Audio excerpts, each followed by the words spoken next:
श्री स्वामी समर्थ. जय जय स्वामी समर्थ. स्वामींचं नाव घेऊन मी या व्हिडिओला सुरुवात करते.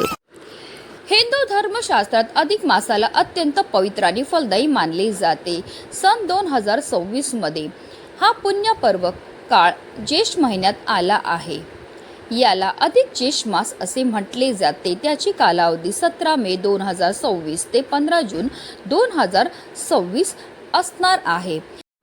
अधिक मासामध्ये श्रीहरी विष्णू माता लक्ष्मीच्या पूजनासोबत आपल्या कुलदेवीच्या सेवेला सुद्धा विशेष महत्त्व हे दिलं जातं. अधिक महिन्यामध्ये कुलदेवीला कुंकुमार्चन करावं असं सांगितलं जातं. पण हे कुंकुमार्चन कधी करायचं आहे, हे केल्यामुळे आपल्या घरामध्ये कोणत्या गोष्टी घडतात याबद्दल आपण जाणून घेणार आहेत. घरात सुख शांती आणि लक्ष्मीची कृपा प्राप्त करण्यासाठी हा उपाय मानला जातो. तसेच आपल्या कुलदेवीची कृपा प्राप्त करण्यासाठी सुद्धा ही सेवा केली जाते. कुलदेवीची सेवा अधिक महिन्यामध्ये करावी असे आपलं शास्त्र सांगतं. अशा उपायांपैकी एक अत्यंत श्रद्धेने केला जाणारा उपाय म्हणजे कुलदेवीची कुंकुमार्चन सेवा. अधिक महिन्यामध्ये शुक्रवारी आणि पौर्णिमेला हा उपाय करणं खूप शुभ मानलं जातं.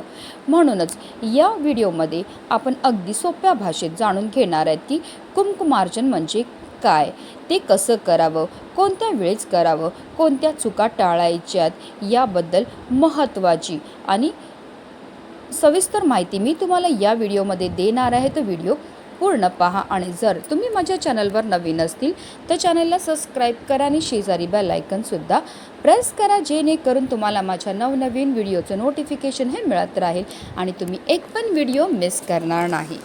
हिंदू धर्मामध्ये अधिक मासाला म्हणजेच पुरुषोत्तम मासाला खास मानले जाते. हा महिना भगवान श्रीहरी विष्णूंना समर्पित असला तरीही देवी उपासनेसाठी अत्यंत शुभ मानलं जातं. असं मानलं जातं की या महिन्यात केलेले जप, तप, पूजा, उपासना किंवा देवीची भक्ती अनेक पटीने फळ देतात. म्हणूनच अनेक घरामध्ये या काळामध्ये सत्यनारायण पूजा, दीपदान, जप, व्रत आणि कुलदेवीची विशेष पूजा आणि कुळाचार विधी केला जातो. यामध्ये कुंकुमार्चन हा उपाय खूप श्रद्धेने केला जातो.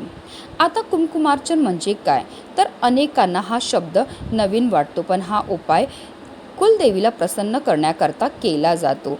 देवीला कुंकू अर्पण करत मंत्र जप करणं यालाच कुंकुमार्चन असं म्हणतात. कुंकू हे फक्त सौभाग्याचे प्रतीक नाही, तर ते दैवी शक्तीचे प्रतीक मानले जाते. लाल रंग म्हणजे ऊर्जा, शक्ती, लक्ष्मी आणि सकारात्मकता म्हणून देवीला कुंकुम अर्चन करून घरातील नकारात्मकता कमी केली जाऊ शकते. कुलदेवी ही प्रत्येक कुटुंबाची आराध्य दैवत असते. ती त्या कुटुंबाचे संरक्षण करते आणि त्यांच्या कल्याणासाठी कार्यरत असते. प्रत्येक घराण्याचे एक कुलदैवत असते. बहुतेक घरामध्ये लग्न, मुंज, वास्तू, मंगल कार्य अशा मोठ्या कार्यक्रमानंतर कुलदेवतेला जाणं हा महत्त्वाचा भाग असतो. आपल्या आध्यात्मिक उन्नतीसाठी ज्या देवतेची उपासना आवश्यक असते अशा कुळातच भगवंत आपल्याला जन्माला घालतो. त्या देवतेला कुळाची कुलदेवता म्हणतात. कुलदेवता हा शब्द कुल आणि देवता या दोन शब्दांनी मिळून बनला आहे. कुळाची देवता ती कुलदेवता. ज्या देवतेची उपासना केल्यावर मूलधार चक्रातील कुंडलीतनी शक्ती जागृत होते, म्हणजेच आध्यात्मिक उन्नतीला आरंभ होतो, ती देवता म्हणजे कुलदेवता. कुलदेवता ज्या वेळेस पुरुष देवता असते त्यावेळेस तिला कुलदेव असे म्हटले जाते. जेव्हा ती स्त्री देवता असते तेव्हा तिला कुलदेवी म्हणून संबोधली जाते. आपण कोणत्याही देवी देवतांची पूजाही करत असतील तरी सुद्धा आवर्जून आपल्याला आपल्या कुलदेवीची पूजा आणि सेवाही करायची आहे. कारण आपली कुलदेवी ही आपल्या कुळाचं रक्षण करणारी असते आणि जर आपल्या कुळावर कुलदेवीची कृपा असेल तर आपल्या जीवनामध्ये सुख, समृद्धी, ऐश्वर्य हे कायम टिकून राहतं. तसेच आपल्या कुटुंबावर कधीही कोणत्याही प्रकारचं वाईट संकट सुद्धा येत नाही. त्याचबरोबर आपल्याला कुंकुमार्चनची सेवा सुद्धा करायची. आता तुमच्याकडे कुलदेवीची मूर्ती असेल, टाक असेल तर त्यावर आपल्याला कुंकुमार्चन हे करायचं आहे. आता तुमच्याकडे मूर्ती पण नाही, टाक पण नाही, मग काय करायचं? मग एक सुपारी घ्यायची, तिला आपल्या कुलदेवीचं स्वरूप मानायचं आहे. आता एक तामण घ्यायचे, तामणामध्ये आपल्याला त्या सुपारीला ठेवायचे, तिला जलाभिषेक हा करून घ्यायचा, पुन्हा तिला स्वच्छ पुसून घ्यायचं. त्यानंतर पुन्हा आपल्याला एक तामण घ्यायचे आणि आपल्या कुलदेवीचं स्वरूप समजून आपल्याला या सुपारीला तामणामध्ये ठेवायचे. थोडेसे तांदूळ ठेवा, त्यावेळी आपल्याला ह्या सुपारीला ठेवायचं आहे आणि या सुपारीवर आपल्याला कुंकुमार्चनची सेवाही करायची आहे. देवीचा नाम जप, मूर्तीच्या चरणापासून ते डोक्यापर्यंत कुंकू वाहणे म्हणजेच कुंकुमार्चन. देवीची कृपा प्राप्त करण्यासाठी कुंकुमार्चन विधी केला जातो. यासाठी हळदीपासून बनवलेले कुंकू वापरावे. कुंकुवामध्ये देवीचे तत्व आकृष्ट करण्याची प्रचंड क्षमता असल्याचे म्हटले जाते. तुम्हाला स्क्रीनवर दिसतच असेल आपल्या उजव्या हाताचा अंगठा, त्याचबरोबर मधलं बोट आणि करंगळी शेजारीचं जे बोट असतं त्याला अनामिका म्हणतात. या 3 बोटाने आपल्याला कुंकुमार्चनची सेवाही करायची. या मुद्रेला मृगी मुद्रा असे म्हणतात. कुंकू घेऊन देवीच्या चरणापासून मस्तकापर्यंत वहावे. काही ठिकाणी देवीला कुंकुमार्चन करताना कुंकू केवळ चरणावरच वाहिले जाते. मंत्रजप किंवा नामजप झाल्यावर देवीची आरती करून मनोभावे नमस्कार करावा. आपल्या मनातली इच्छा सांगावी.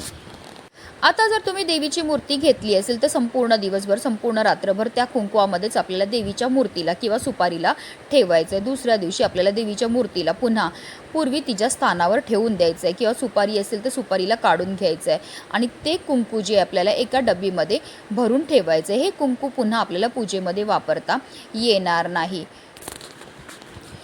कुंकू डबीत भरून रोज आपल्याला आपल्या मस्तकावर लावायचं आहे. कुंकुमार्चन पूजेत देवीला अर्पण केलेले कुंकू हे देवीचा प्रसाद म्हणून आप्तेष्टांना वाटावे. कुंकुवात शक्ती तत्व आकृष्ट करण्याची क्षमता अधिक असते.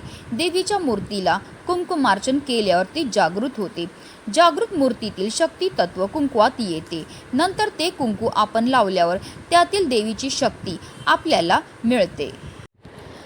काही लोकांची देवी अंबाबाई असेल, तुळजाभवानी असेल, रेणुका माता असेल, सप्तशृंगी माता असेल, महालक्ष्मी असेल, यमाई असेल किंवा इतर कुठलीही देवी असेल, तरी जर तुमच्या घरामध्ये सतत अडचणी येत असेल, जसं की पैसा टिकत नसेल, लग्न जमत नसेल किंवा घरात भांडणं वाढत असेल, मानसिक ताणतणाव वाढला असेल, तेव्हा कुलदेवीची उपासना केल्याने घरात सकारात्मक ऊर्जा मिळते. आता कुलदेवीची ही सेवा तुम्ही कधी करू शकता तर तुम्ही अधिक मासामध्ये शुक्रवारी, त्याचप्रमाणे पौर्णिमेच्या दिवशी ही सेवा करण्याला खूप शुभ मानलं जातं. जर शुक्रवार आणि पौर्णिमा जवळ आली असेल तर त्या काळामध्ये या सेवेचा अधिक प्रभाव वाढतो. शुक्रवार किंवा पौर्णिमेच्या दिवशी सूर्योदयानंतर तुम्ही संध्याकाळी प्रदोष काळामध्ये शक्यतो शांत वातावरणामध्ये कुलदेवीची पूजा करावी, कुंकुमार्चन करावं.